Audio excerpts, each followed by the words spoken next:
Good morning, everyone. Welcome Good to morning.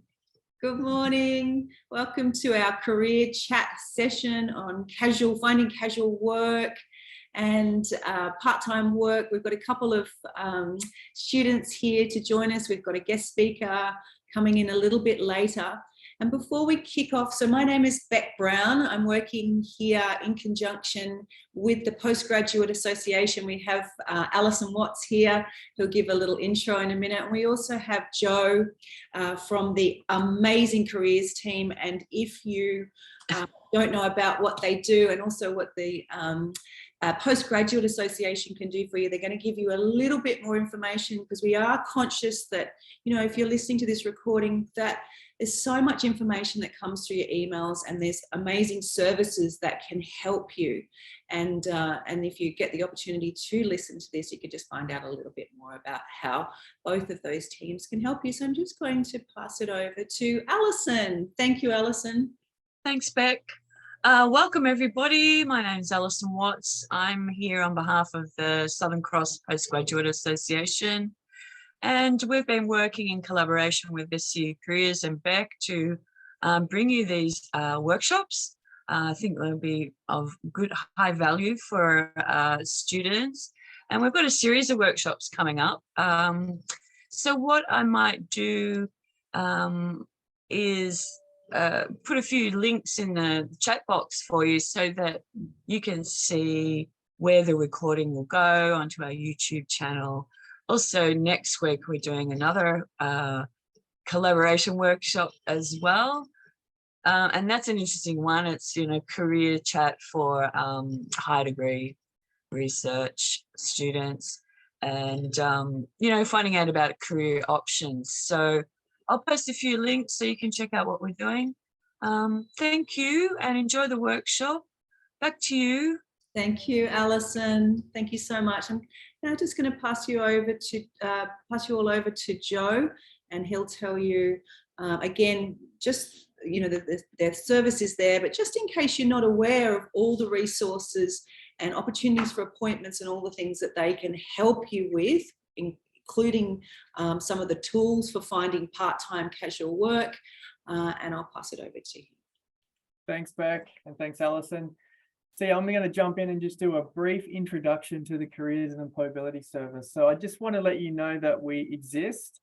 We are a free service to you as a current student at SCU, and even further to that, as a recent graduate. So what we're interested in is, what is your journey beyond university? So speaking with you now is our chance to start that conversation depending on where you're at in your postgraduate studies. And there's a number of ways that we do support students to do that. So one of them is to come in and do stuff like this, actually get to have a chat with you, get a sense of where you're at, and connect you to some further resources.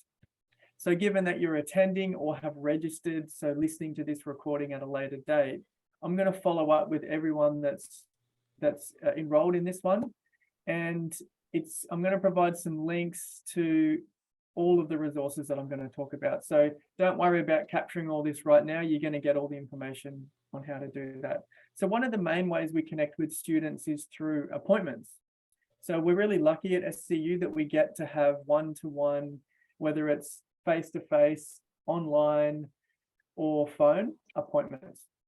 So this is a chance for you to check in with one of the career consultants at any one of the 3 campuses. And if you're not near one of the campuses, that's fine. We do it over Zoom or phone. So it doesn't really matter where you're located. And we're really wanting to know where you're at, what your career plans and goals are, and we can support you in the next steps. So for some of you, it's going to be, I need some support in finding a graduate position or part-time work. So we have what we call Jobs Tracker. So that's our job seeking platform that we use that captures all of the other ones like Seek, Indeed, Jora. And further to that, some employers contact the university directly. So we actually have jobs on that aren't advertised on Seek. There'd probably be maybe 50 jobs that are advertised, that are employers that are connecting with us every week, trying to connect with our students.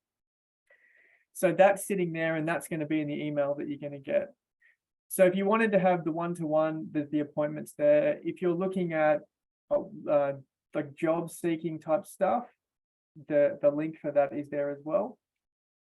And then the next step might be, okay, well, I found this fantastic job, but I want someone to support me with my resume, cover letter, or selection criteria. So we especially in the postgraduate space, support students to actually put that job application in. So we'll have a look at the job with you, have a look at your documents, provide some examples and some fact sheets and some guiding documents for that. Put all that together such that when you apply for that role, you feel really supported in that. If you then get notified that you've been successful in that process and scheduled for an interview, that's another thing that we can help you with. So we really, we're aware of that process depending on where you're at, and we'll support you with each one of those steps. So as I said, I just wanted to let you know that we're here. That's a free service to you that you can tap into, and all of the details on how to make an appointment and tap into those resources will be in an email that I'll send to you after this workshop. Thanks, Bec. Thank you. Thank you so much, Joe. Oh, that's lovely. We've got a few people popping in, so that's great timing. Now, welcome, Sia. That's Chia. Yep, we got you. And then we've got Lily Joy. Hello, Lily Joy. Lovely to meet you. And we've got Mary back. So that's beautiful. Welcome back, Mary. I'm so glad you're here. And thanks, Alison, for taking care of Felicity. I just didn't want it to type on the screen while Joe was speaking in the chat box there. So that's lovely. Thank you. And I'll just add to, sorry, Bec, that there's a link to all the workshop recordings in that email too. So that's, Alison mentioned that there's the YouTube channel. So for anyone that wants to catch the recording of that or other sessions, all of that is in that email. So they can tap into that when you get it. Thank you so much, Joe. So just so you're clear, Joe's going to follow up for all of you that are enrolled in these workshops. So if you're listening to this one and you've got one, and then there's one that's coming up that you're interested in that you can't come to, we really, really, really love to have you here. Sign up so that you can get access to the recording, so that when we finish and do the follow-up, Joe can send via Alison access to that recording, so that you can, and also you can always, scroll through and look for the bits that you specifically need. But if you come along to the workshops, then we can actually help you within this space specifically for what you need. So thank you so much, Joe, and thank you, Alison, and we'll see you next week. Thank you. Thank you. Thank you so much, Alison. You're welcome. All right, so Lily Joy, hello. Oh, we've lost, oh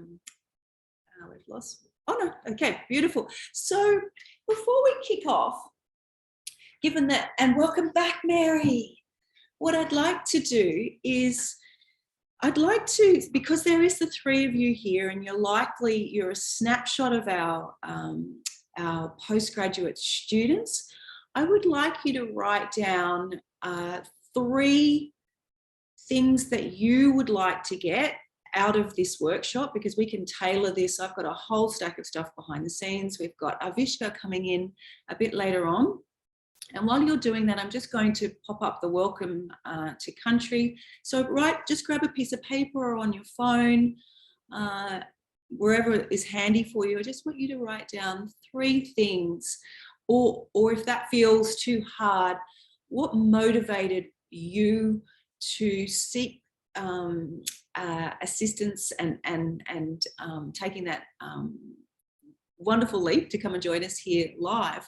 What can I, with Avishka, help you guys specifically with? Because no doubt there'll be common themes. So I'd like you to do that if you wouldn't mind. And I'm just going to grab our welcome to country while you're doing that. Excuse me 1 second.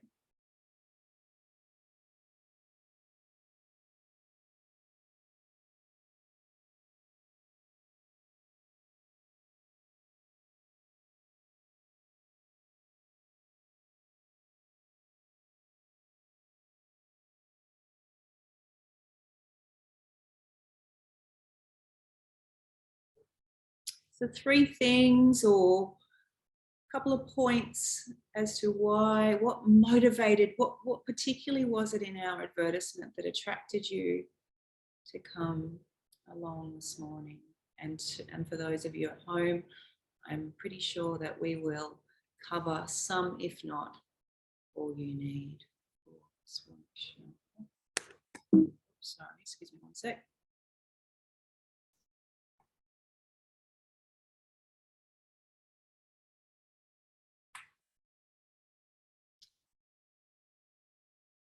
Okay, so before I take your feedback, we'd like to begin by acknowledging and paying my deepest respects to the ancestors, elders, and descendants of the lands on which we meet and study. I am mindful that within and without the buildings, these lands always were and always will be Aboriginal land.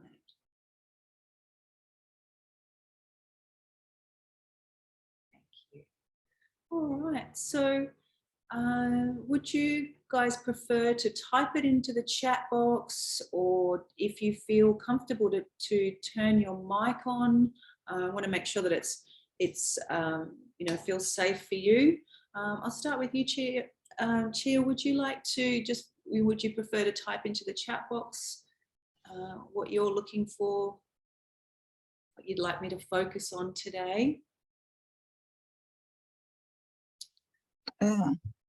I'm sorry, Bec. Yes. Do you think what my motivation to having a part-time jobs? Right. Tell me more about that. Actually, I am a new student here in Southern Cross University in Lismore. Welcome. And I am I have a daughter, and I have a planning to bring my daughter here to school in Lismore. Wow. And yeah, that's my motivation to, I have got a scholarship, but then I think that I feel that just want to have another payment from So some other income. Another income. Right. Sorry for my English. No, that's absolutely fine. Okay. All right. And so some income to support you and also to help facilitate that process for bringing your daughter here. Yeah. Is that right? Yes. Yeah. Okay. All right.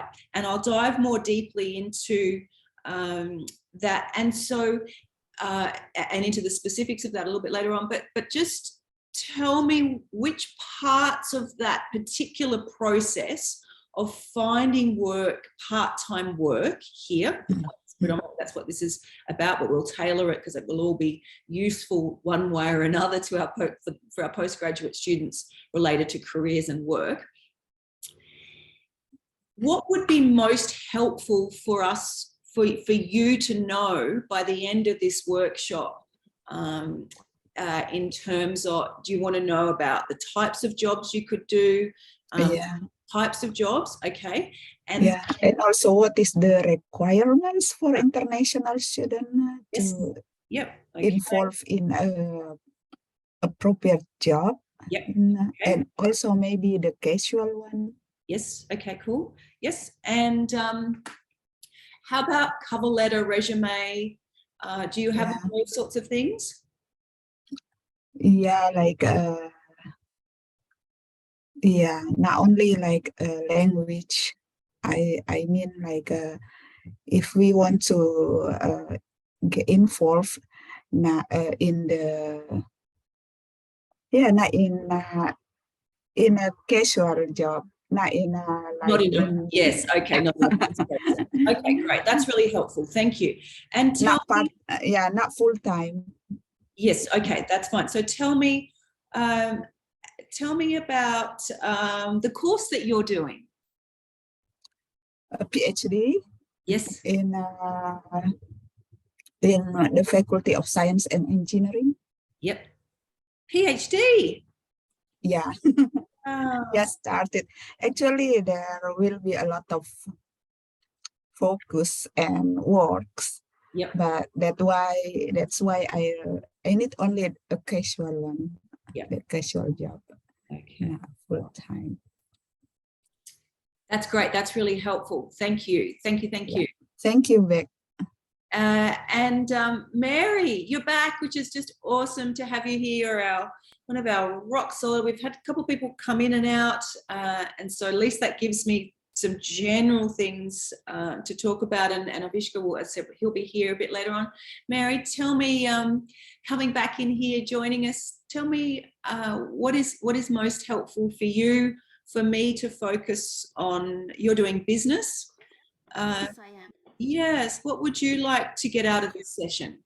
I think for me, can you hear me? Yes. Yes.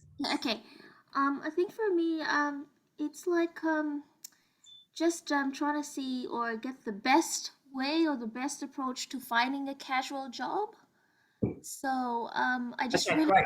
I just want to hear other people, their experiences. Yeah. Okay. Because Great. there's information out there, but I don't know how to go about it. Yeah. Okay. That's great. And I guess as an international student, I'm still kind of feeling intimidated and daunted by it. Yes. So to hear Okay. other people's experience would give Yes. me a bit of, if I Great. can use the word strength, Wonderful. to see Yeah. the best way to approach it. Yes. And yeah, so their experiences would be kind of like tips for me to say, I can approach it this way. Right. And also maybe if they say, okay, the groups or association or what you need to look at, Yes. separate to email, or you can go this way and that way. So yeah, Sure. really, I for me it's just listening to Other people. other people and see, okay, that's how they Sure. went about getting the casual job. Because as previously mentioned, sorry, I forgot who was talking earlier on. Oh, Just, yeah, just a casual job. At the moment, like full focus is on my master's, so something casual. yeah. Nothing full on, because study is priority at the moment. Sure. Okay. Let me just give me a sec, because I'll just grab some slides behind the scenes that will be helpful for some of this. Just give me one sec.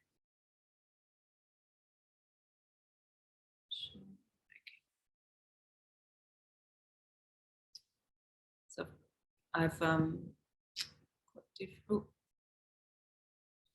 just going to just give me one sec.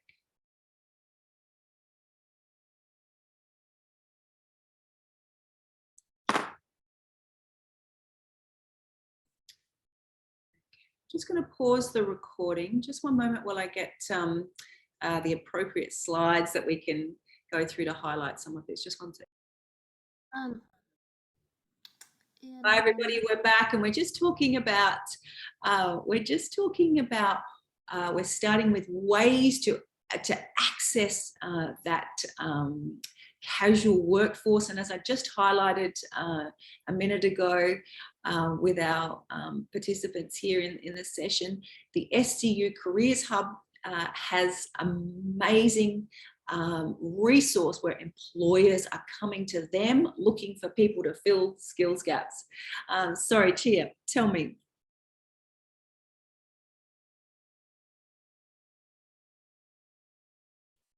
Sorry, Bec, could you repeat it again? There is a signal.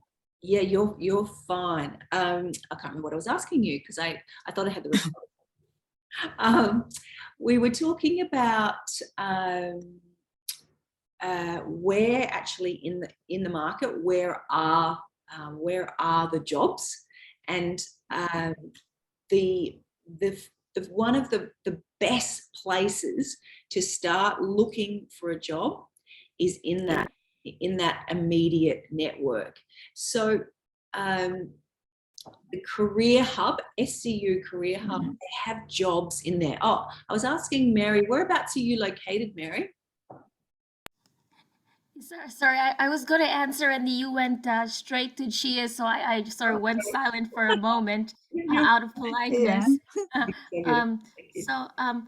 I'm actually located in coughs, but not in the city, out in the rural, kind of like semi-rural area. So I'm living in like an isolated area that's just like a 15-minute drive out from the rest of the other neighborhoods. So Right. pretty isolated here, not in the city area. So if you want to drive to the city, it's like you have to join the highway and go out. So that's where I'm at. Right, interesting, thank you. And do you, because these are all the sorts of things that other people, both domestic and international, will have, you know, these obstacles, yeah, or potential obstacles about to finding part-time work. So tell me, do you have access to a vehicle? I do, but currently it's like a shared thing between me and my husband. Yes. So it's like, you know, we have to really plan out who's going to use the vehicle and when. So Yes. And that's a little bit of a challenge as well. yes, and I wouldn't really say challenge, but more organizing and coordinating. of course, yeah. And tell me, you're domestic or international student? I'm an international student. International. Okay, great. And Just been here for just less than 2 years, but pandemic hasn't really helped with socializing. no. But one of the good things for both, and it's not to say if you're in a regional area you can't find work either. One of the great things for both you and Chia, are you right close to this what's left of our services in Lismore, Chia? Yeah, I'm in Lismore now. Yes. Okay. Great. And you've got? Are you? How far from the CBD and and the university? Whereabouts are you in terms of that sort of access and pool of services and opportunities? Yeah, I'm living in the student accommodation, so I have an access easier to the CBD, Right, to the okay. towns. Yeah, Okay, all right. lucky me. Yes, okay. So these are so if you're at home and you have similar situations where you are where you have where you have either access to the university, the staff there at the university, so if you're living on university quarters or you're living, those sorts of things will impact your capacity to be able to find work.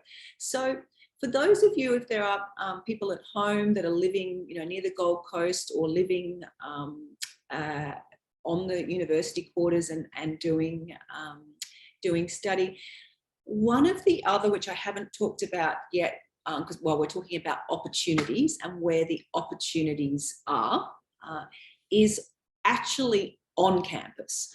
And so when the first example that I talked about was Career Hub, so that the Career Hub is the portal that will represent work that may be around your area, but physically on the campus, particularly for both domestic and international students. How long does it take you, Mary, to get to the campus?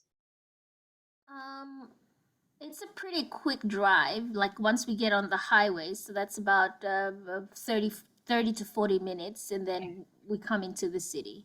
Okay, 30 to 40 minutes. Okay, so it's still doable. And do you travel onto the campus, Mary? Yes, I do. Just recently had the graduation for the undergrad. So yes, but I don't usually, because of fuel cost, like I don't really travel. I have to be mindful of that as well. Of course. So I don't yes. really travel much. Okay, great. So, but it's good because what we're hearing is, you know, these obstacles, all right, that do get in the way. You know, so transport is a really common one for people. Access, not being able to have access to the work, so transport. So with that in mind, is there a day of the week that you do go on to campus, for example? or you just go on a needs to go there basis?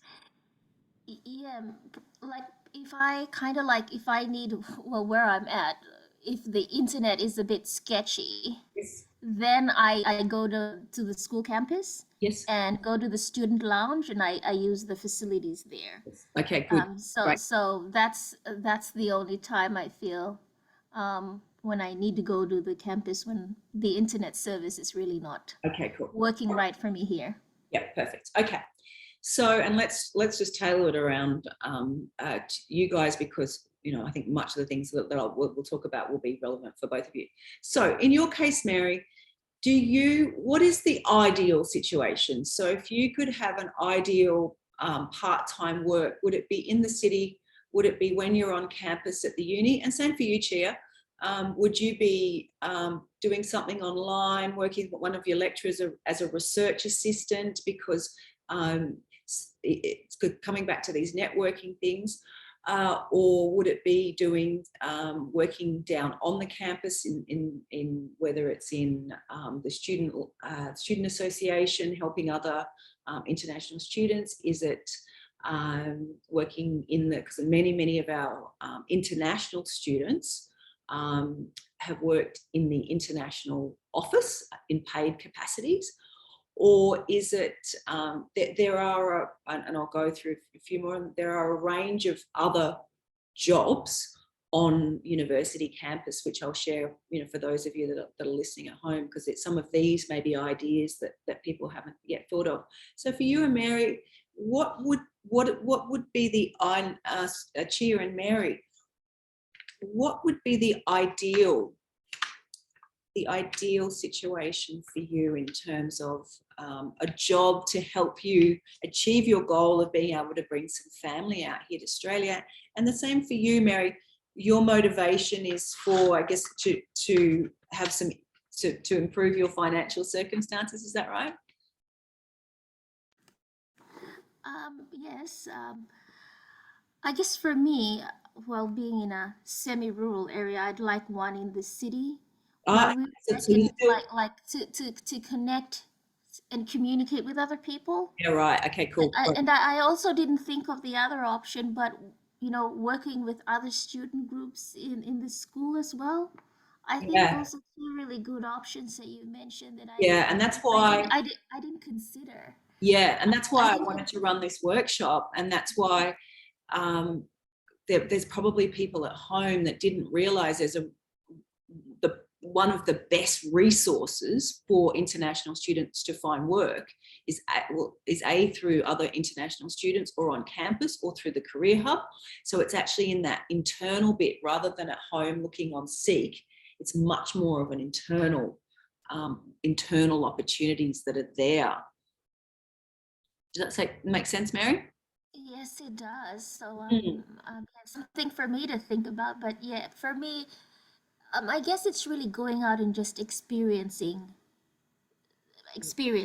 I'm really after now the experience, just to be out on the job market and experience that, interacting with people, and tell me more about, and that's really helpful, Mary, because again, like I would have made an assumption that you would have, and it's good because it just reminds me to keep asking questions, that you would prefer to, but you've got two options really, haven't you? You've got, and the same for you, Chia, and I'll get to you in a second, because lots of this will be relevant for people at home, is that you've got two immediate pools of opportunities, haven't you? So for you, in your case, Mary, you've got a small city nearby that you can access by car, and of course you have to make it viable in terms of, you know, if spending that money on fuel. So you want to make sure that you're working for an extended period of time. But then you've got a market, meaning there's a job market closer to home through the university. Now that comes from hanging around, like any networking comes from hanging around in corridors. But you know what, Mary, you're doing it here anyway, because if something came up business related, we all now know you. Yeah. And good to know and hear. Yeah, and this is how, but and this is how network, and this is how a career in business. And same for you, Chia, like now that I know that you're there when, if something comes up that's on campus that could be suitable, and we'll get to talking about for both of you, what are the most suitable. You have to be in it to win it. All right. And so when we're looking for work, whether it's in Australia or in Hong Kong, I think that most of us, and it's really normal, is that we sit at home and we lie on our beds and then we go and we scroll through Seek, and then often we'll go, oh, there's nothing there, there's nothing there, there's nothing there, there's nothing there. What will I do? Nothing, no, can't do that. And what will automatically happen is that there'll be a multitude of barriers. It's not paid well enough, there's transport issues, I haven't got the qualifications, all those things, because it's really, really, really normal. And as I said last week, for those of you, and I'm mindful of repetition for you, Mary, but for those of you that are just listening for the first time, is that the way that we look for work is the completely the longest and least effective way, the way that people hire.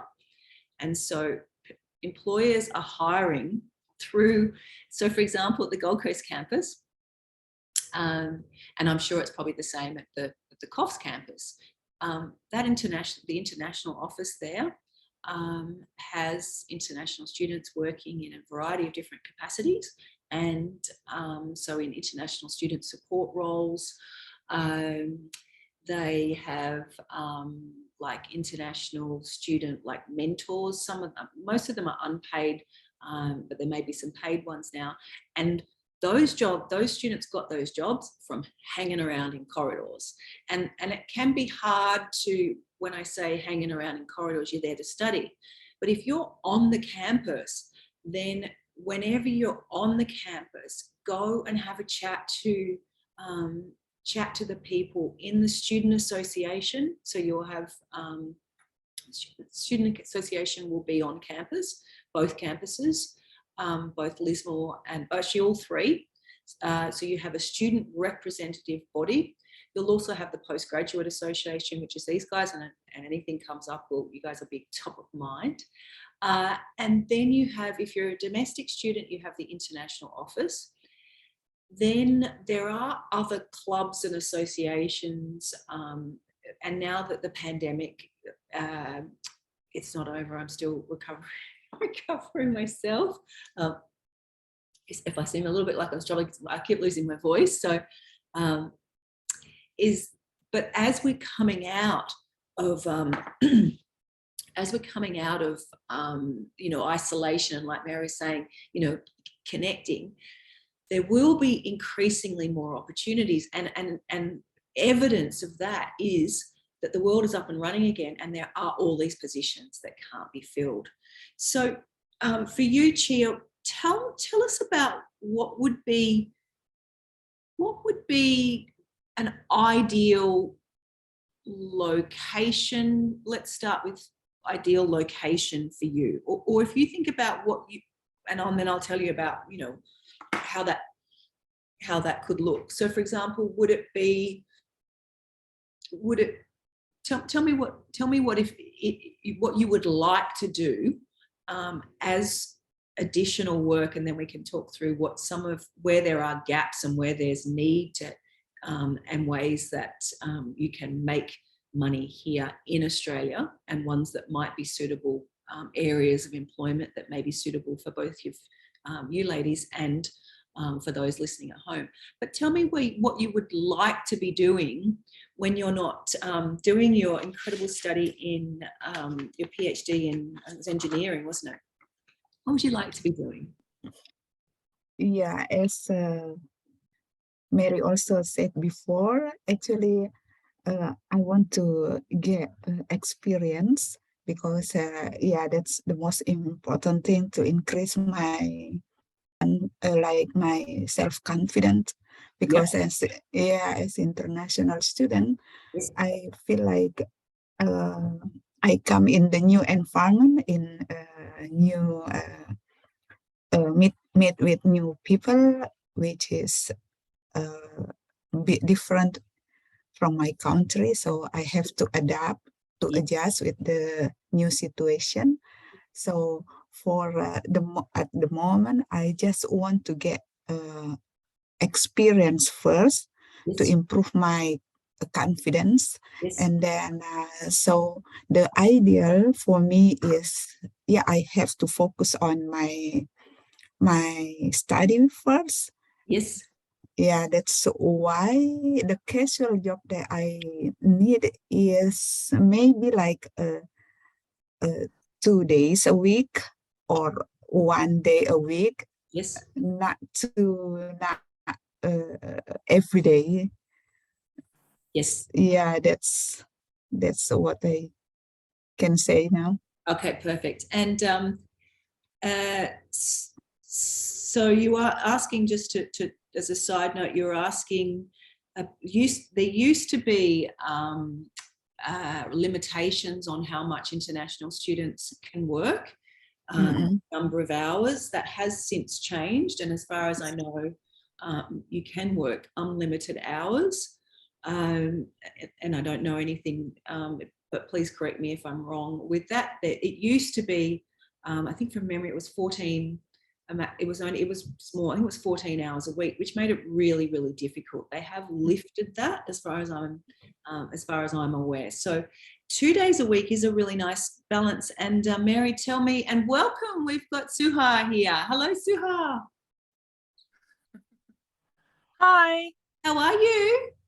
Very good, thank you. How are you? So sorry for late. I slept in this morning. Oh, that's fine. We've had a few people come in and out, and we've got a speaker coming in. He's coming in at 10:30, so that'll be really nice. It'll give us lots of time to just keep unpacking. So I'm just so glad that you're here, because we're really just this session is a career chat, so it's very informal, unpacking. So Chia and Mary, we've been talking about where the opportunities are, what their ideal working situation is, and Mary, just tell me how much work is a really good balance for you, do you think? I think similar to what Chia said. I think two days in a week would be best, because I don't want to overload myself. Priority being the schoolwork. So I think 2 hours. 2 hours. Sorry, 2 days. 2 days in a week. Okay, perfect. And Suha, tell me. So the main reasons that both Chia and Mary are here we were talking, the things that they wanted to get out of this was the requirements for work. It was, we're going to do a little bit about resumes and cover letters, and talking about the best approaches and where the work is. We've got a guest speaker coming in a little bit later who was really cleverly did everything that we would suggest to do to navigate, and he's an international student, so it's lovely. We have quite an international theme. It is open, of course, to domestics, and I'm sure there'll be things helpful. And just as a recap, what we have shared is that there is an amazing internal resource for work opportunities, and one of those is through Career Hub, the SCU. So that's Southern Cross University, their careers team. They have companies that call the uni, email Joe's team, and they say, I need a student to help on this project. I need a student to help in our restaurant. We need a student to help in our bar. And that is one of the, and it's not well known enough, because I think one of the reasons is, as we all know, is we get so many emails, and getting the right information to the right students. That's why I'm so grateful that if we have 3 of you here and you get what you need, that's great. So that's one of the most fantastic resources, is Career Hub, because employers are coming to them. And then just so that you've caught up, and now what we're talking about is jobs on campus. So we've recognised that both Chia and Mary both live quite close, or close enough to the campus. And my observation is, certainly I've been predominantly for the last few years been located closest to the Gold Coast campus. My observation is that those that hang around on the campus and just talking to people in between their breaks are those that learn, they improve their English, they meet other people, they build their network. They often go on to stay here in Australia. They end up going to, doing really well. They get, and Avi will come in and talk about that, because he'll tell you his story and how hard he worked. And I've chosen Avi to come because it hasn't been all immediate and perfect. So hanging around in corridors on the campus is one of the, and there are all these amazing little opportunities. So for example, if you're good at IT, and if you're at home and listening and you're studying IT, you can get a job in IT. You can get, if you're at home listening as a domestic student, they have paid ambassador roles where you help other students. The international office, I'm not sure whether those students yet are paid or unpaid, but certainly working as an international student, Mary and Chia, you guys would both be amazing, because I know you a little bit better already. And Suha, I'm sure you'd be awesome, because I think anybody here that's listening wants to be engaged. So that's so that the university advertisements for local jobs, number one, and number two, jobs on campus. And so then all we'd started to do is just to dive a little bit more deeply into each of the roles that, well, that's where we're about to go, the roles that could be suitable with Chia's goals in mind and with Mary. So Suha, tell me about what course are you studying? Yeah, I'm studying social work at the moment, but yeah. But so this is a master's, but my bachelor wasn't social work. It was just counseling psychology, and I have no experience in social work. So it's pretty challenging to continue to study at the moment. So I was actually expecting to have some opportunity to experience the social work in anywhere. Like I can't really do it full time because I have no experience, but like before I start my placement, because I haven't done my placement yet, if I can get any like just like once a week or twice a week or so, like as casual, to start having the experience before I actually jump into the market, that will be great. That's what I thought. Currently, I'm working at a casino, and it's like really a lot of hours, like 80 hours fortnight, more than that sometimes. Yeah, 80 hours fortnight. 80 hours a fortnight? Yeah, it's a lot. Like, oh, you must be exhausted. I am. And so, I mean, it's really impressive, and I want to talk because we did have, when we first ran this series of workshops earlier this year, we had quite a lot of social work students that came, and I'm so glad you're here, because someone else alerted me to the gap, the skills for our social work international students. So I'm so glad that you're here, and thank you so much for sharing. But also, let me just highlight one thing or 2 points for you. Suha, you are already doing amazingly to have a job so you must be based somewhere on the Gold Coast, are you?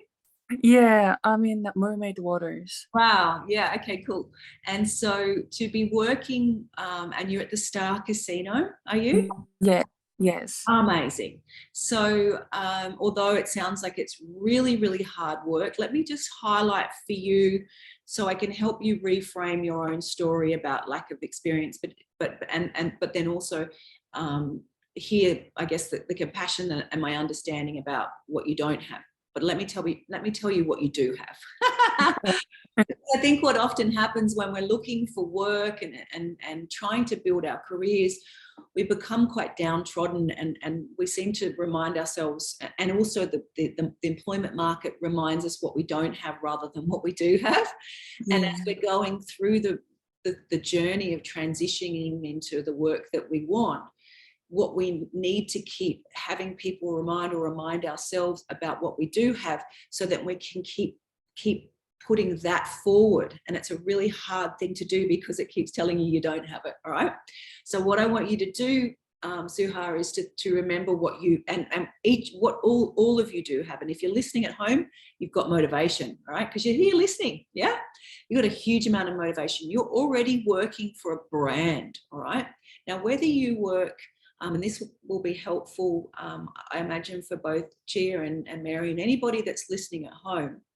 If you can get a brand name of any sort, McDonald's, Woolworths, Adidas, Star Casino, you get a brand on your resume. It doesn't mean if you haven't got a brand on there, it won't help. But if you get a brand, even if you're working as a social worker, and it's, you know, and when I mean only, I mean that it's not the same industry. Working at the Star Casino will still help you with your social work career, all right? And I'm going to talk about employability and transferable skills. So tell me, you're in the hospital? Are you in bar, bank? Yeah, I'm at event center. So like I have experiences back in Melbourne actually for years already, and also I completed the hospitality management course as well. So that is why I was hired and working a lot. And I do have a bar skill, and I do have a barista skill as well. So they actually put me in different positions each time. So sometimes I do just like a wait staff leaders, sometimes barista and bartender, do a lot of positions in there. But the problem is this hospitality job at events is really physical work. It's so hard. Yes, it is. Yeah. Yes. And I really want to actually, to be honest, I want to move. Like, I don't really want to do a hospitality job a lot like this. It's so like, physically hard. Yes. But in social work, I've never done anything in social work before. So I'm kind of afraid of trying now to get a job in social work. Okay, cool. Let's work through this, but because you've raised some really, really interesting points, and what I want, one of the most, and this will be really important, I imagine, for Mary and Chia. Tell me, ladies, have you both worked in other stages and places and times in your lives?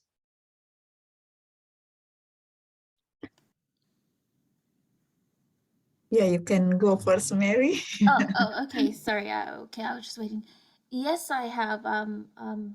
Well, I see Sua has a head start because she's already had, you know, that experience here in Australia. So, but for me, I haven't had any experience here. But yes, I have back in my home country. I was with the banking industry. I must say, as I've been with the banking industry for almost 10 plus years. Wow. And I thought I'd, you know, give it a change, and also come back and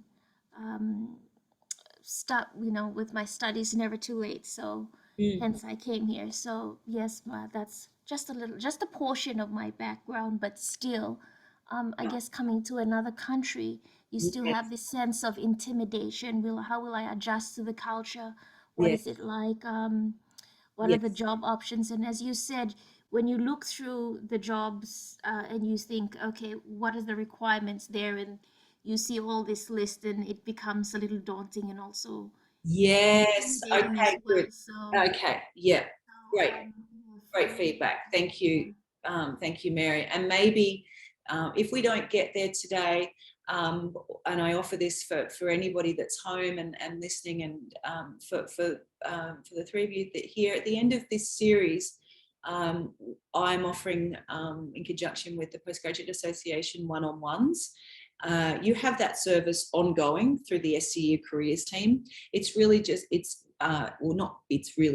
is for those of you that want to meet with me as part of this series, that and where we can, if we don't get there today, where we can start diving a little more, if we don't get there, as I said, more into, okay, well, these, when we're looking in the COFs region, for example, Mary, these are the where the gaps are. So hospitality, disabilities, you know, any sort of food and beverage. There are retail. There'll be higher demand. There'll be some variations to what's available in the Coffs region. Lots of similarities, and then differences, Lismore and so forth. So we can dive into looking at, as you say, Mary, when you're in another country and knowing, okay, am I qualified to do that? They say they want this, is that? So we can dive more into that if on an individual basis. So that's what those one-on-ones, but the one-on-ones you can meet with me for anything, and we'll send you through at the end of the series of these workshops. We've got 2 more workshops coming up, and those that have enrolled in all of our workshops to date will get my contact details to arrange a one-on-one. So if we don't get that, so I just want to reassure you with that. But I also want to highlight 2 things that I see really commonly, and I've heard it actually from, and I'll come to you, Chia, in a minute, is that our previous work experience, if it's in another industry, as we heard with Suha, or in another country, as in Mary's case, we can really undervalue that, and we can and what I want you to realize is that although it is in another country, there are still 10 years in banking, and you said that's just part of your story. There are what we call employability skills, which Suha and Mary, and we'll get to Chia in a second, have gained a huge amount. So you know how to communicate, you know how to solve problems. So it doesn't matter whether you're in Hong Kong, in Austria, in Sweden, in Uzbekistan, your ability, there will be different styles and different forms of communication, and of course different cultural values and different differences. Some are collective decisions are made collectively in different cultures, and some decisions are made individually. So there'll be there'll be a whole variety. But there are still in all work that you do will need to know how to solve problems. You need to have work as part of a team. You need to manage your time, and again there'll be different values. I know that say parts of South Pacific, time is different to. There's different value placed on time than there is in Australia. You need to be organised no matter what work you do. And you've gained that work experience, those employability skills already. And what I see most commonly happen is that if people are changing industries, in the case of Suha, or if they've worked in another country, they will often not realise how powerful that previous experience is, or may, and just undervalue it, and also feel it's not worthy into, and I want to tell you that it is worthy. And what I will tell you is that organisations are very, very slowly coming to realise the power of diverse teams, right? And having that diversity, and having that international, and having global careers, global organisations. So Chia, tell me about your work experience. I have had an experience working in Australia, but I've been teaching for 20 years in my hometown, in my country. As a teacher. Oh my goodness. Yeah, so tell me, where is your home? Where are you from, Chia? From Indonesia. Oh, amazing. And what sort of environment were you teaching in? I'm teaching about fisheries and aquaculture, because I live in a very small island. Wow. In eastern part of Indonesia. So yeah, I have a lot of experience, and also in teaching, and also community services. Wow. Because I have to do give knowledge to people surrounding me. That's only my experience. Oh, okay. So I'm going to tell you to take some words out.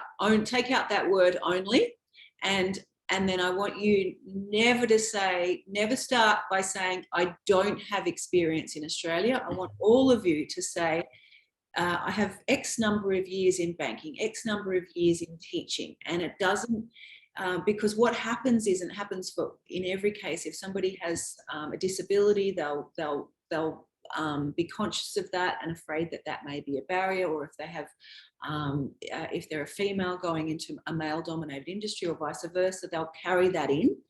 And what often is the case is that if you're getting to the interview or they've read your resume and they want to chat to you, they value that. So and if you're not getting the interview, then we need to learn how to reframe so that value and that story, the benefits of that story is demonstrated and shown to the employer, rather than when we're afraid or we don't value the experience that we've had. And it happens in all sorts of settings. So, for example, I recently was working with an academic who, just as an example, and she didn't have, she was going for a different job and she didn't have the management experience in the role. And we laughed afterwards because she said, oh, I reminded them how I didn't have the experience in the management. And in fact, she did have experience in management. It didn't look exactly as though it was in the job advertisement, but she had plenty, she'd informally managed people. And so instead of highlighting, she forgot to highlight that she'd informally managed people, but because she was afraid that it was a gap, she told them where the gap was. So then they go, oh, well, if you're worried about it, it must be a problem. Yeah. But they're not, when you're coming in for an interview, they've recognized the value of you and your experience. And so when I've done it myself.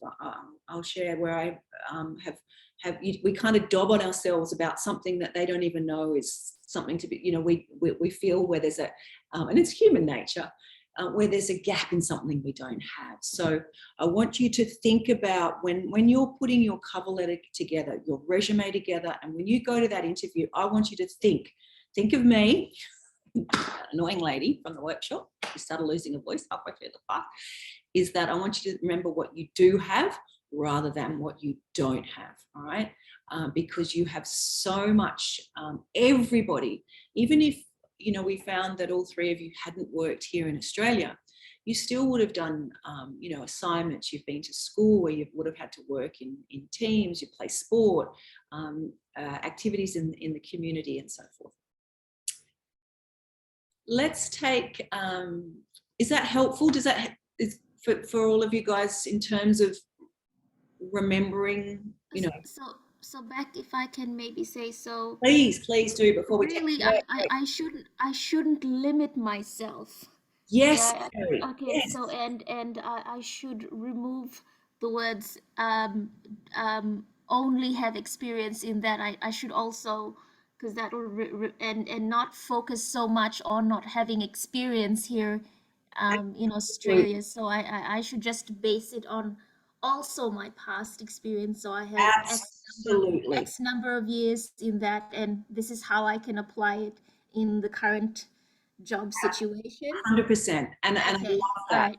I love how you do that. You did that in our last workshop. We should pay you to come, because you've just got this amazing capacity to clarify and then reinforce things that we're saying in the way that you clarify things. So I'm really grateful that you do that, Mary. I love it. Sorry, it's just my way of trying to approach it. Because to be honest, I'm always, not always, but I always feel anxious and intimidated. So that's kind of my way of going back and making it clear for myself how best what was given to me, how I interpreted it.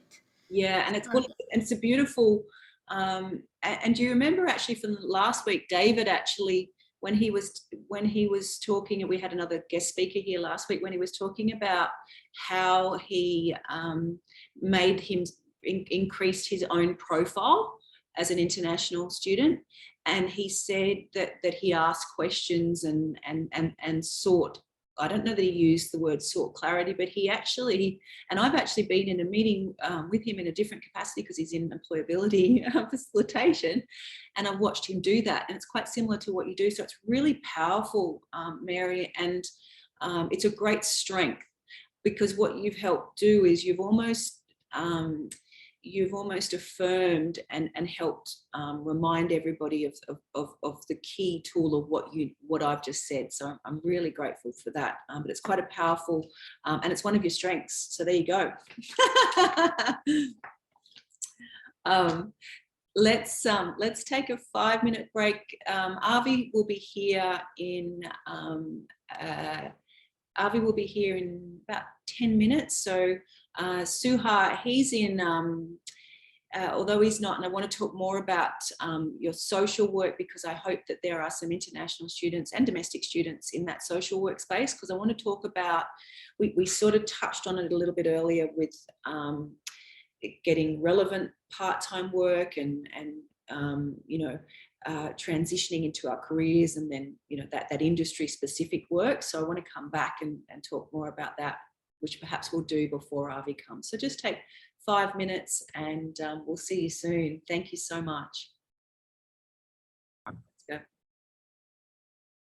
Hi, Mary and I are just having some chats. Chia and I are just having some lovely chats about her journey. And one of the things that I've just recognized is that she hasn't been here very long, and she's already got she's got some paid work experience.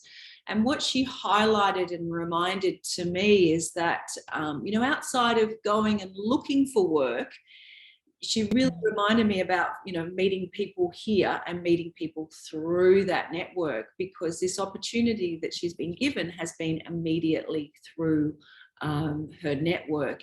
And as I said earlier on at the beginning of the workshop, that we look for work from home, like in our homes, rather than in our friends, our families, our landlords, our lecturers, and your lecturers and your tutors for both domestic and international students.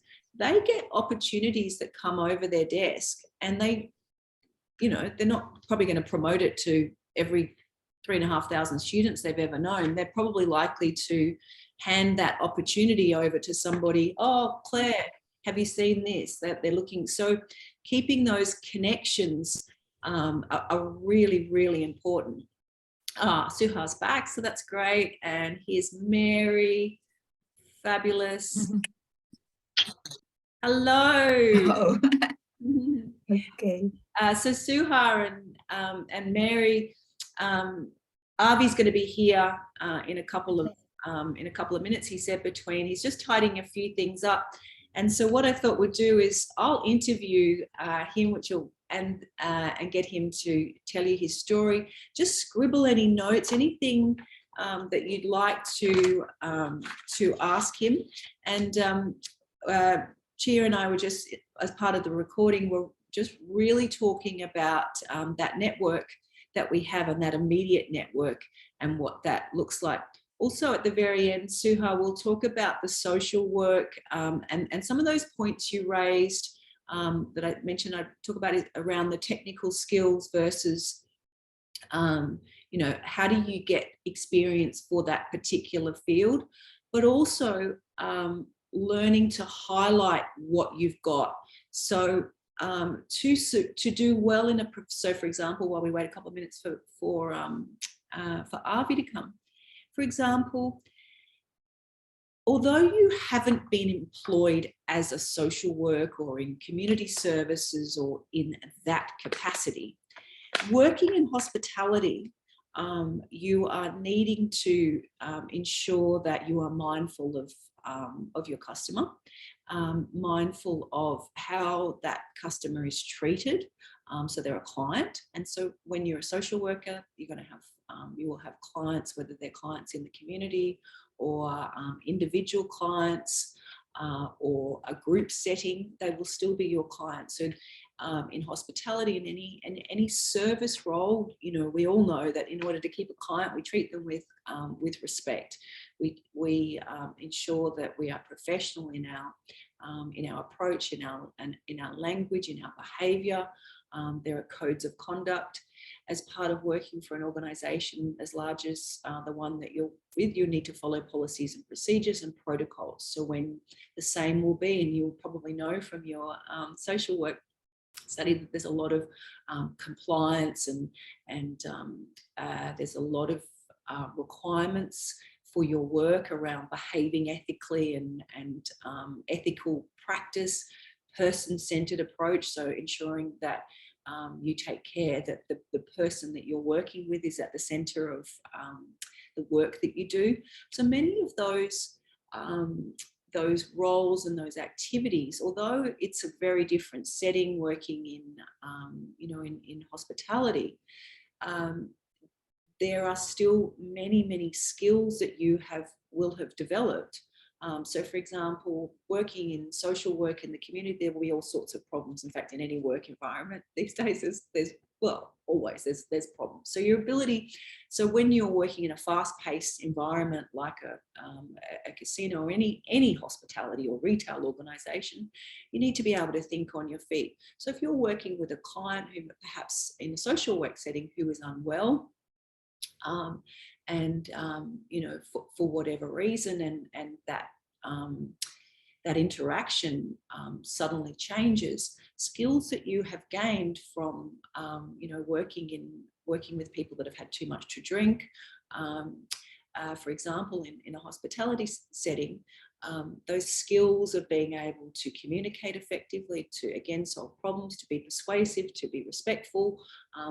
So there's a lot of, and that's where if you need to, working with myself or with Joe and his team, which you didn't meet right at the beginning there, the SCU careers team, can help in those one-on-one sessions with when you're writing both your cover letter, your resume, and preparing for the interview, is that you're drawing out those incredible, and aside from the technical skills, as a percentage, you've actually got about 65-70% of the skills already to enter into an entry-level position in social work from that experience that you've had.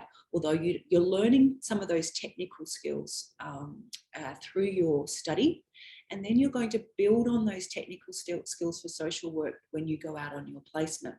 So to couple with the amazing, as you highlighted here at the beginning, and this applies to those of you that are doing PhDs, and next week we'll be talking about PhDs, is that you're getting the technical skills through university. So you're learning how to critically think, to write professionally. So in all of the professions, if you're going like Mary, if you're going into business and coming from a banking background, Chia in the engineering and sciences, you will need to communicate information in a written form, right, for all of you, and you're learning that in your studies. Now, what can help with the package of what you will go out with? Here's Avi, is some casual, work experience and volunteering. So we'll just remind me at the end that we'll talk a little bit about that. And here's Avi, who knows how to do all of this. And I'm so happy that he's coming in.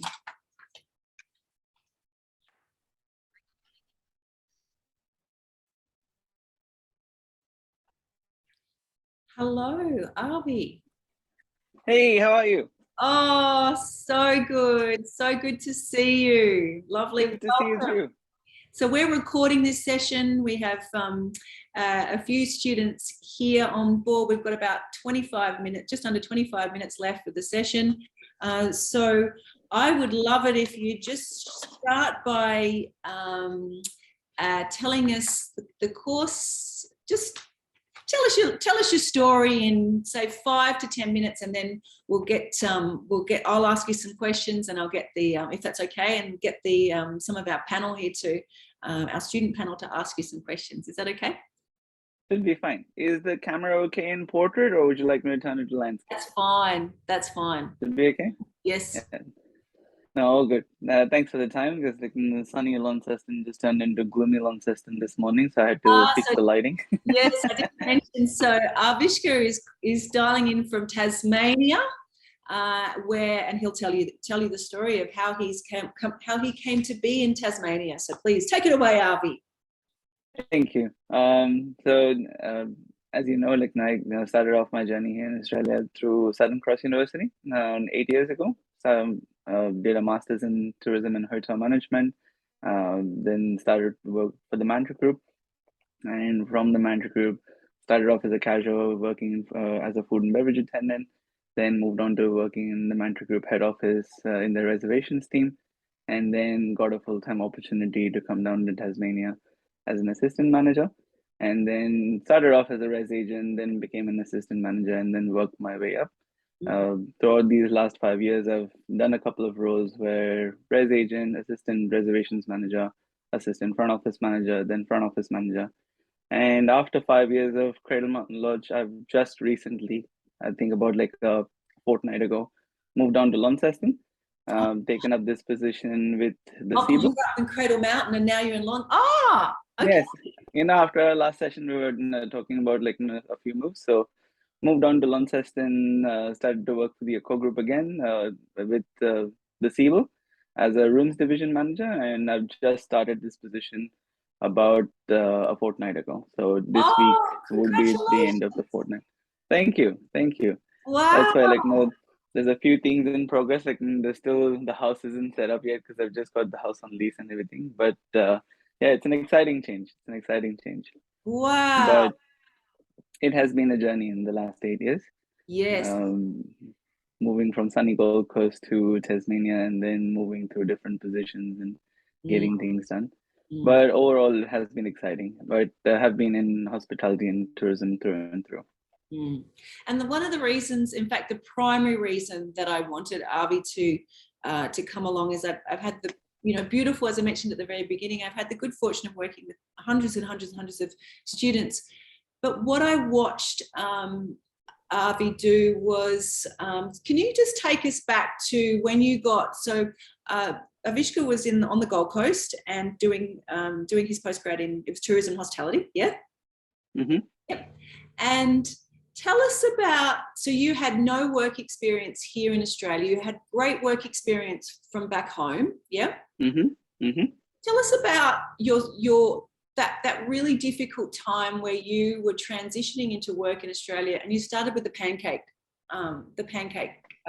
place, yes. Tell us that story, because I think that's a really poignant part of your story, isn't it? And tell me how you managed yourself through that process. So back at home, I had quite a few roles going on in terms of a travel agent. I was a travel agent, then worked for hospitality companies. But here in Australia, I had no experience. So when I started firstly applying, it was a bit tough to get into the market because every place would say no, I didn't have experience. But then how do you get experience to have experience? So just kept on knocking on doors, kept on trying different strategies, trying different roles. Applied for customer service, guest service agent roles, then applied for food and beverage roles. Worked out different strategies in which take career sessions every now and then, in which we would discuss strategies on whether to call up and ask for the person's name and then put that into the cover letter first, or go and meet the manager. And it took me a while. Started off with a restaurant called Pancakes on the Rocks, and then worked for a pizzeria. Briefly worked for an Indian restaurant, and then finally I got my break with the Mantra Group, where I started working for Mantra Sun City at Surface Paradise, and that essentially took off my career when I went from one role to another. But it was hard, for the first 1.5 years, I would say I was focused on studies. I was doing work, but I was only barely making enough to pay for my rent, pay for my groceries, and a few other things. And I would have everything pretty much calculated on how much I would have to make in order to get by through the whole fortnight. Yeah. And that experience actually taught me a lot in terms of managing my finances. So looking back on it, that was pretty good, because I know now even in a full-time position how to manage my finances. Yeah. But back then was I wouldn't say tough, but like no, it was very calculative, like no, as to how to manage my expenses, my rent, also study and get through everything. Because my main focus was I just wanted to make enough money to be able to survive, so that way I can focus more on my course and get the most out of the uni life. And that's exactly what I did for a year and a half. Like, I just focused on studying, spent most of my time in uni, and got through some different jobs. Like you mentioned, like I started off with Pancakes on the Rocks, which is still a chain of pancake restaurants on the mainland, not so much here in Tasmania. But started off with an Indian place, then went on to Pancakes on the Rocks, then started working for a pizzeria for a brief moment, then went back to the Indian restaurant. Then I think in December 2018 is when I got my chance to work with Mantra Sun City. And even back then, I was applying for a lot of hotels. I applied for the Sheraton, I applied for Palazzo Versace, I applied for the Marriott, but something or the other worked for me. And then finally it happened. So like, that it clicked, and Mantra Sun City worked for me. In fact, when I went to give my resume at Mantra Sun City, I was actually not going for Mantra Sun City. I was going for the Marriott because it's on the same tram stop. So I was on the same tram stop. I'd applied for a position at the Marriott, and I wanted to give my resume over to front desk. So I did. So as I was doing that, I was looking at Seek, and I looked towards my right, and I saw, Mantra Sun City, Coastal Kitchen. And then as I was looking in that direction, I also saw the advertisement saying Coastal Kitchen is now hiring for their little restaurant, this and this. I'm like, okay, might just be worth trying there as well. So after I went to the Marriott, I went to Mantra Sun City at Coastal Kitchen, and spoke to Angela, who was the shift supervisor, and gave my resume and cover letter saying like, no, I'm applying for some casual roles if there's anything. And then she said like, no, thank you for giving me that, but also apply and see. And speak to Victoria, who is the restaurant manager. I particularly remember these names because those are the people who actually changed my life. So then I spoke to Victoria, who was our restaurant manager, and then life kind of like just took off from there when I went from one position to another. And I think this time when I applied for the SIBO was the first time I gave an interview in about like 7 to 8 years. Because otherwise, like, all the positions that I was going through was just through references. Like, once you know people, like, then yes, it is an interview, but it's more like a formality. Yes. They know that they're gonna take you anyway. So this was like my proper interview in quite a while. Because otherwise, like, from one job to another, you just meet those people and then you network, and then it just leads you to where you are. Because at the Mantra Group head office, and there used to be this event every Friday called the Big Drinks, and then everyone, including Bobby, who was the CEO back then, would come down and make a speech, and that's where you get to meet the revenue managers, the reservations managers, the sales managers, and that's where you have a little chat and introduce yourself, make an impression, and then life just takes off from there. So I think after you break through that threshold of like, you don't have enough experience, and you get through one job, life just flows across from there. Yes, thank you. We just had someone else join, which is awesome. So I'm just going to recap some of I think that some of the key points, if it's okay, Avi, is that you had some setbacks. You kept going, and again, this is one of the reasons that Avishka has stood out always in my mind with students that I've worked with. He had setbacks. He kept going. He kept trying different ways of how to get to where he was going. So what I see often happens is people, we only try one way. What's interesting in Avi's story is that which can be hard, but what I observed, Avi came to Australia like our participants here in the session. He came with a really strong working background.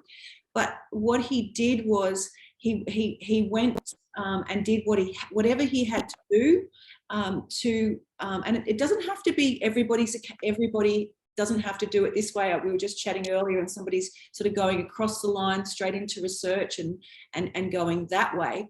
But sometimes you can just get the foot in and then all of that experience that you've brought with you plus your degree all makes sense in that. So what it was about 8 years ago that you're at the Pancake and prior to where you are now, you were acting general manager of a Mountain Lodge. A fairly prestigious Australian resort in Tasmania. And that progression doesn't usually happen in that, it can be longer. And it certainly in many cases doesn't happen, not to say it's not possible, but it can be harder sometimes for our non-domestic students.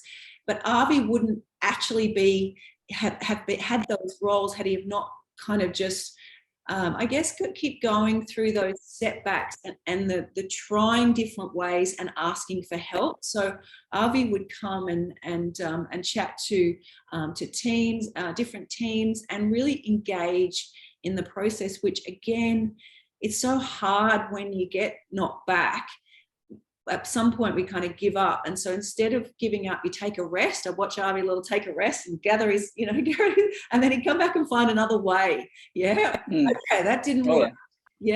And then what I loved in your story is that again, you got to be, it doesn't matter whether it's looking for a casual job or work experience or an internship, you got to be in it to win it, don't you? Because you told that story about you're driving along the bus and you're heading off somewhere and then you're like, hello, there's an opportunity there. Now that doesn't happen when we're at home, and I know it's so easy to stay at home in COVID at the moment.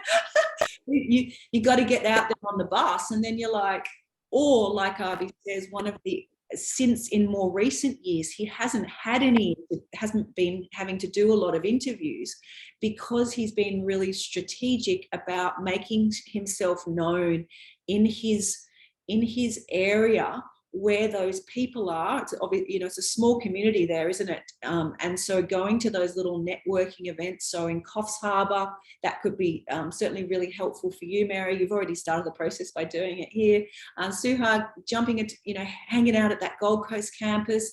Chia, you've already started it by getting that amazing opportunity that you've got through your friend, and you're already here after a really short period of time in one of our workshops. So it's amazing, and welcome, Nelina. So amazing. And I think the really important, you have to be in it to win it. So if you're listening at home, I'm super, super, super glad.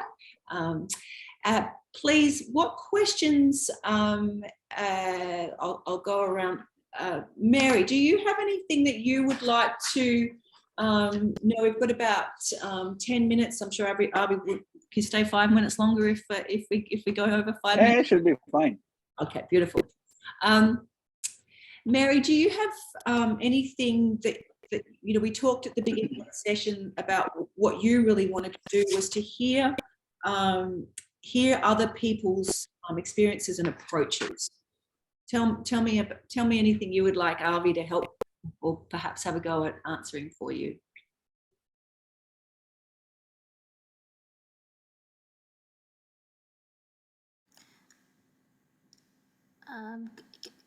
To be honest, can we come back? Yes.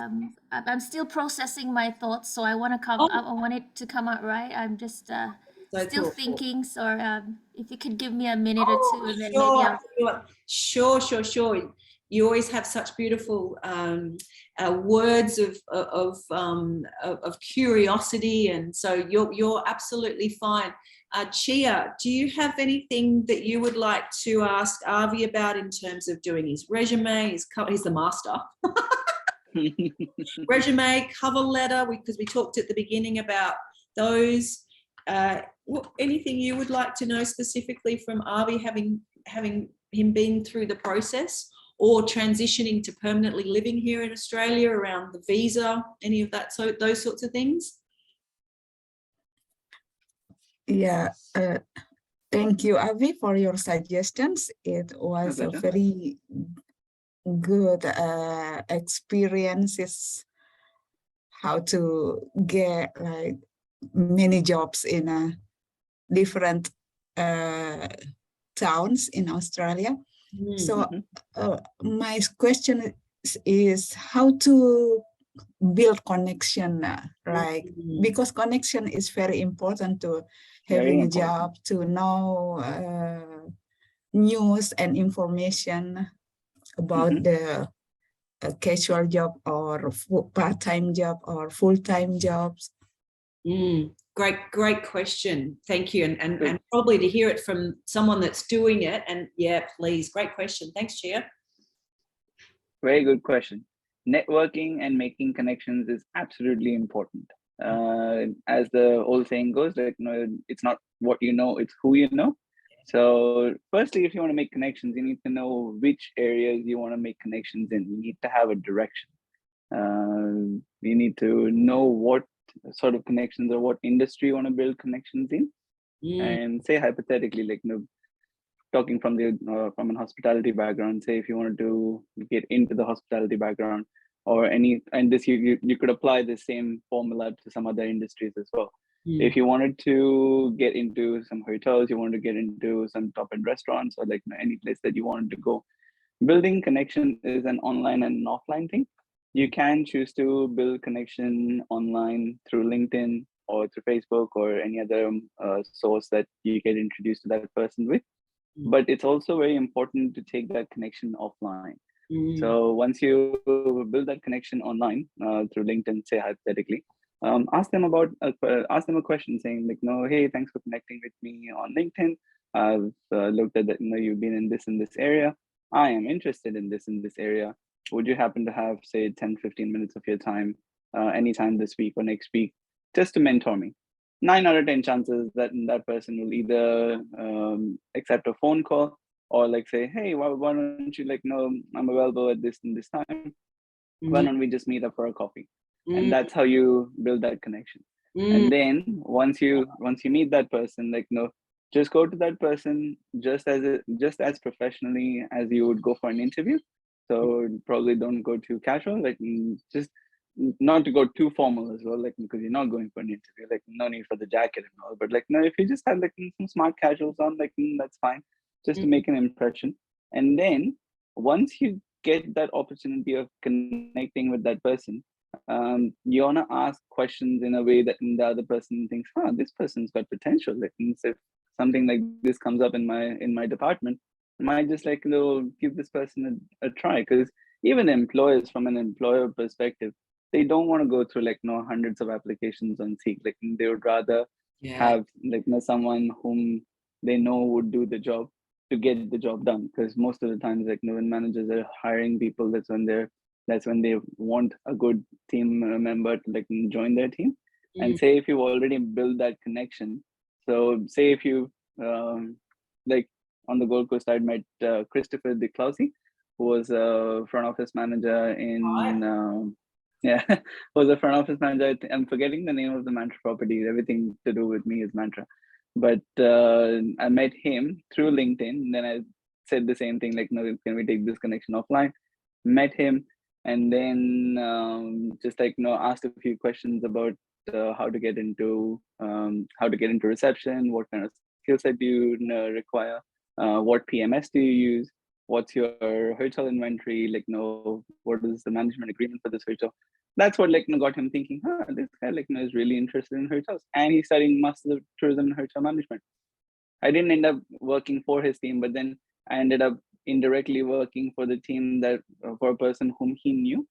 So coming back to the question, building connection is all about building connection either online or offline.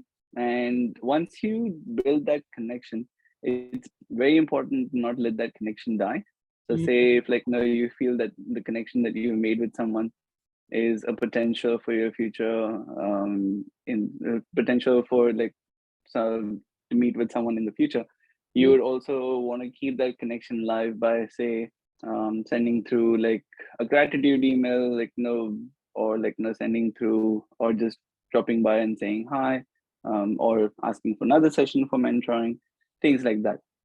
Probably best to one gratitude email is the best way to go about it. If you just get that person's email, 15 days later, or like, say 1 month later, just go back to that person saying, hey, thanks for that chat the other day. Like, based on the tips that you gave me, like, I applied it here, here, and here, and it got me places. Even if, like, say hypothetically, it didn't get you to the place that you really want to, but if you send through a gratitude email, 9 out of 10, like, there's a high chance that they would say, oh, thanks for that. Like, I actually made an impact in someone's life. But then that's how they remember your name as well. Yeah. And then say in the future, if a position comes out, you can address it directly to him, and then send him a message on LinkedIn saying, hey, like, after our session, like, now I've applied for a position within your team, or I've applied for a position within your hotel.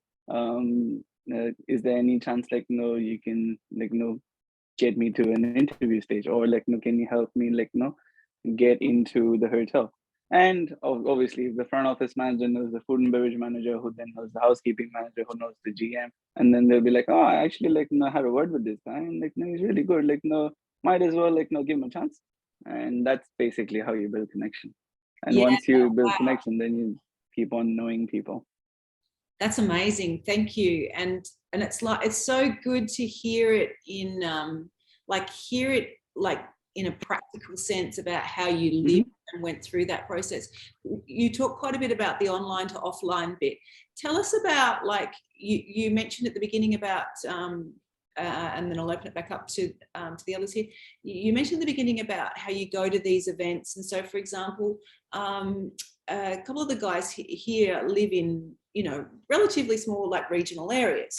And you have obviously, Tasmania is small, so it's quite a good equivalent analogy. And so, and you also talk specifically about your industry, and so which can be a little bit harder, perhaps in your case, Mary, but less so for you, Chair, because we've already sort of started to identify, who the market is for your people. But how did you get yourself seen, in that space and known in that space physically? Like, you mentioned a networking event. What other ways have you practically gone about building your profile in Tasmania? In Tasmania, like, mostly just by meeting people, like, asking to meet the general manager, like, asking to meet certain people, just as in say hospitality enthusiasts. So, like, what I would recommend is, like, even on Vistaprint, you can actually print out your own business cards. So, like, you can print out a business card saying your name, like, student or whatever you're doing, like, your vocation, like, probably if you want to put down your address or not, like, just a few things with a phone number, email address, your LinkedIn profile, and just go about saying, like, hey, I'm like, I work in this and this industry. I had my own business card, so, like, now I would just give out that. But if you don't have your business card, you can just make one. It's fairly inexpensive, and just give out your business card, and then just ask to speak to whoever is the general manager, or, like, whatever area you want to go in. And probably they wouldn't be available straight away because they are busy and we didn't have an appointment. So it's fine, like, if you could just drop in your business card, and then you could ask for their business card saying, like, I don't want to disturb them, but can I have a business card? And most people would be happy to oblige. Like, most people would be like, yeah, okay, fine, like, give them my business card, and then you'd send through an email, or, like, you'd send through, you don't want to spam them. You don't want to have them have a negative impression of you. It's that fine line between making them remember you and not bothering them too much. So building connection is a very tricky thing, but eventually, like, you get the hang of it, of how to build that connection. Again, something that I learned in the LinkedIn session that we did on the Gold Coast with Sharon Nisbet. So maybe, yeah. Oh, so I was actually just talking to her this morning. Wow, that's lovely. I'll come to you. Mary's got a hand up there, which is awesome.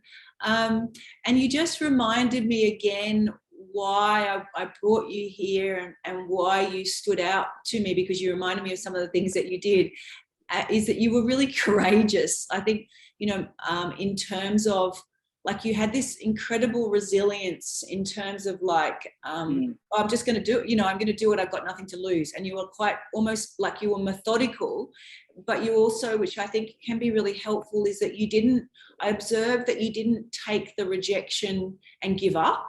And I think that when we're looking for work and we're building our careers and you got to be gutsy, and it can be really hard because you get rejected or people ignore you or whatever, they're too busy. And I remember, that's right, I forgot about the Christopher stuff, like you're just really gutsy in because you've even multiple times now you've talked about going to the general manager, and I just think like, the average layperson, they don't want to do that. It's too freaking scary. But that's what like stands you apart, because most people would be like, no, I can't speak to the general manager. And then the general manager is like, no, who is this person who wants to talk to me? Like, all right, come in. Yeah. And I mean, and then they're like, you actually end up really impressing them because everyone else is too frightened to go to the general manager. So it's lovely because you've really reminded me of some of the things, because I remember watching you, making those connections with Christmas, and I'm like, go Harvey. Fantastic. Mary's got her hand up. Okay. Well, my question is maybe to the both of you. As an international, student, we're here on our visas, and depending on the type of visas we have, like some job requirements, like this is just one of my concerns, like you see that they require a citizen or a permanent resident. How did you encounter anything similar to that regard? Like, especially if you want to go into a job field that's relevant. I know if you start out, you need to get your foot into the door and try out stuff, which I'm ready to do that. But like going around, jobs that have you need to be a PR, permanent resident or citizen, or how did you go about just does my question kind of make, I'm sorry if I'm not articulating I get here, but I completely get you. Yeah, so maybe if you can just share your experience, or if you anything similar like that, because you like have 8 years of experience and you've grown from casual to now being in a professional field, which is what in a way I'm trying to aspire to, build that pathway or something similar. So I'd like to hear if you had any issues with regard to trying to get a job and it said, no, it's only required for citizens or permanent residents. True. And so like, maybe your take on that. If I may ask, Mary, like, is there any particular job that you're targeting? Well, at present, I'm not looking for a full-on job. I'm thinking future tense. But Okay. I'm really trying to stay in line to the career path that I had previously, which was in the banking and finance industry, or if anything can stream out from that area. So I've just, maybe from, I know your tourism side, but I just wanted to see your take if you had similar situations where you didn't get a job because it said requirement was being a citizen or being a permanent resident, and how did you go around? How did you get around that if you did have a situation similar to that? Great question, Mary. Yeah, that is actually a good question. I've had a similar situation like this back on the Gold Coast, where I didn't apply for a job which required specifically a permanent resident or citizen, but they needed someone who could work full-time hours. And although I had all the right skill set and I had everything that they wanted out of that team member, I didn't have the working rights. So they needed someone to work for like 40 hours, and I could only work 20 hours as part of my student visa. That was at the Sheraton when one of my mates, Swapnil, who was again an SCU pass out, was working at the Sheraton and had everything ready. Even gave my own. So I did everything like I just mentioned. I built that connection with the HR. I went for an interview. Everything was fine. But then he looked at the student visa and literally he kept the cover letter and CV aside, into the pile that says not gonna select, and that was heartbreaking for me. But visas can be complex. Visas can be complex in the sense that employers don't know what working rights who has. In fact, you still, you'd yourself go through a phase where like, once you're sorted with your visa and you've got your permanent residency, you wouldn't even bother to check what's going on and what's going on in terms of an immigration side of like, who's getting what working rights or what permanent residencies, things like that. So the point I'm trying to make is visas can be a bit complicated in terms of what working rights they can give you and what working rights they can't. But assuming that if you're a student at the moment and you'd get your, and depending on where you are, I think in regional areas now you get a 3-year post-study work permit instead of 2. So you've got 3 years to work it out. Like, clarify that with an agency as well. Like, this is just at the top of my head is what I know. I think the best way to get into positions like that, and it's going to be tough. Like, if they mentioned it from the get-go on the advertisement itself that only permanent residents or citizens may apply, it is going to be tough. But what you can do is you can, again, depending on which organization you want to go to, meet the person who's going to make that decision, whether it's at the branch level or it's an head office level. Try and assess the reason why they want a permanent resident and a citizen. Because a lot of times, like, they don't want specifically a permanent resident or a citizen. All they want is someone with full working rights, and just to get all the confusion out of the way, they just say, you know what, if you're a permanent resident or a citizen, like, only then you apply. But they don't know that the people who are on student visas at the moment, if they're working in certain sectors, they can work like 40 hours, or they can work more than 40 hours. So it's best to probably just get in touch with the person who's making that decision, and then mention how enthusiastic or how passionate you are about that job, and tell them, like, no, although you're not a permanent resident or a citizen, you do have full working rights. And if that's their only criteria and they are open-minded, then they will select you. But say if they don't select you because if they're stringent to that category of like no permanent resident or citizens only, then it's just one of those things that you just have to let it go and then apply when you actually get your PR or citizenship. There's no point burning yourself over like that very position over and over again when there's other things that you could do. Probably life is trying to tell you something else, that this is not the job that you should be going in the future. There's something else better in store for you, and you just have to take that signal.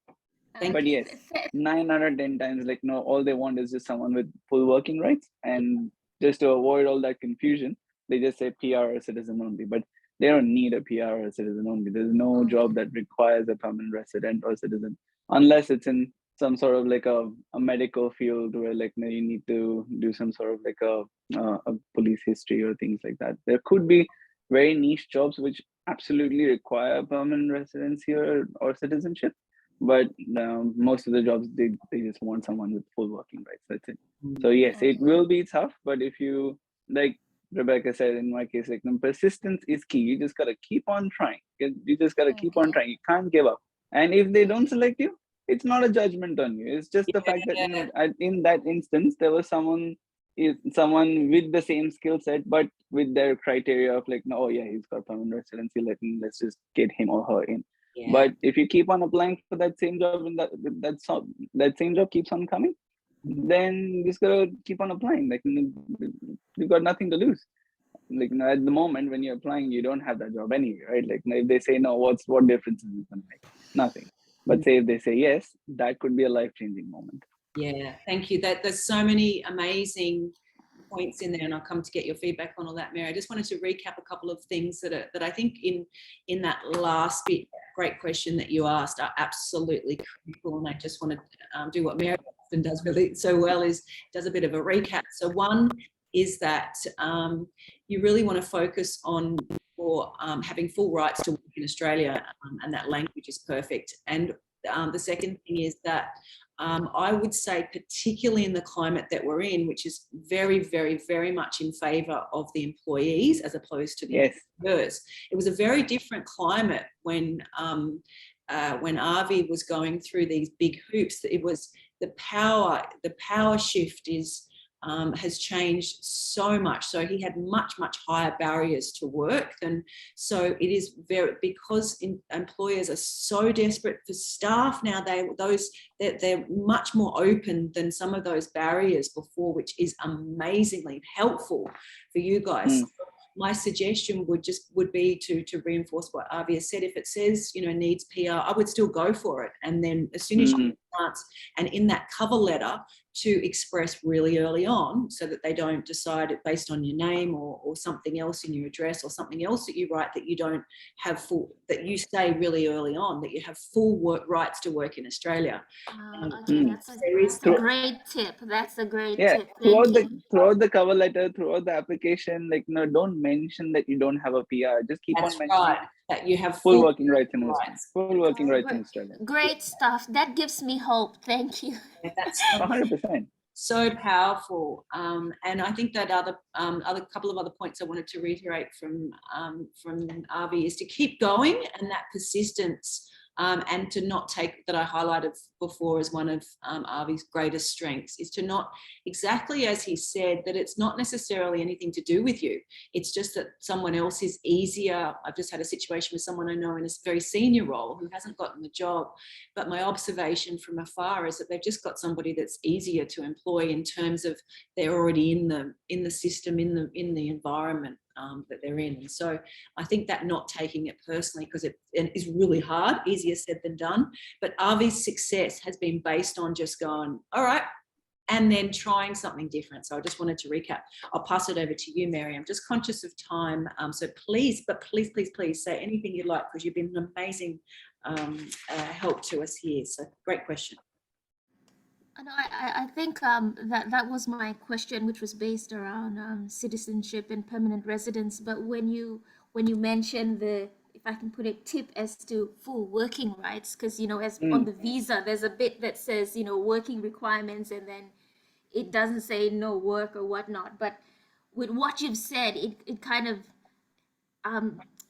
gives me and I keep repeating this word, hope, and makes me feel like, yes, there's a chance for me out there.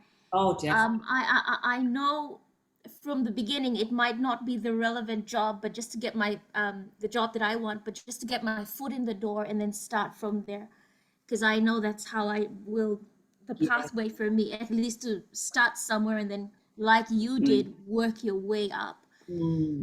So thank you for sharing your story. It gives me tips in a way, and I'm just taking my notes from my end here.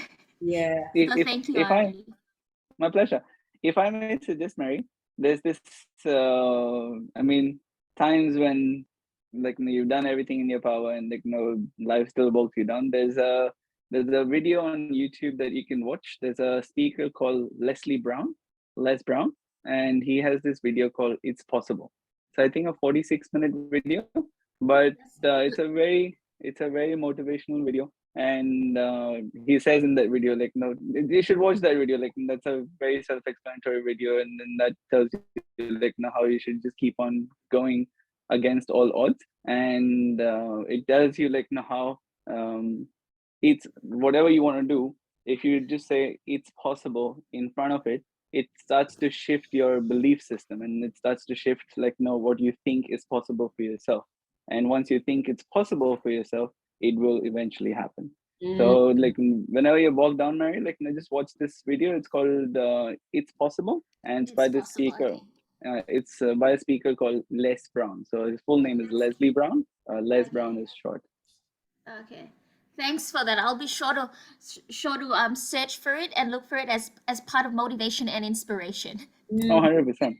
Yeah, thank you so much. And I love that you've shared an amazing resource. I think, Avi, when we met recently, you talked, and I didn't look it up. So you've really inspired me to look that up. And also, because this is being recorded, you've now shared with all of, and what I will do when I send out their talk to the team, the Postgraduate Association, I'll remind them about, that if they joined us at the beginning, that they must come to the end and wait to the end to hear all of these amazing tips. Chia, and we also have Nalini. Do you have anything that you would like to share before we wrap up? Thank you so much for staying longer. We have run over time. That's fine. Thank you so much. Nalini, is there anything that you would like? I know you came in here a little bit. Is there anything we can help you with before Avi finishes up, or any comments? Hi, Brown and Avishkar. So sorry, actually I missed the first session, first half of the session because I had a meeting.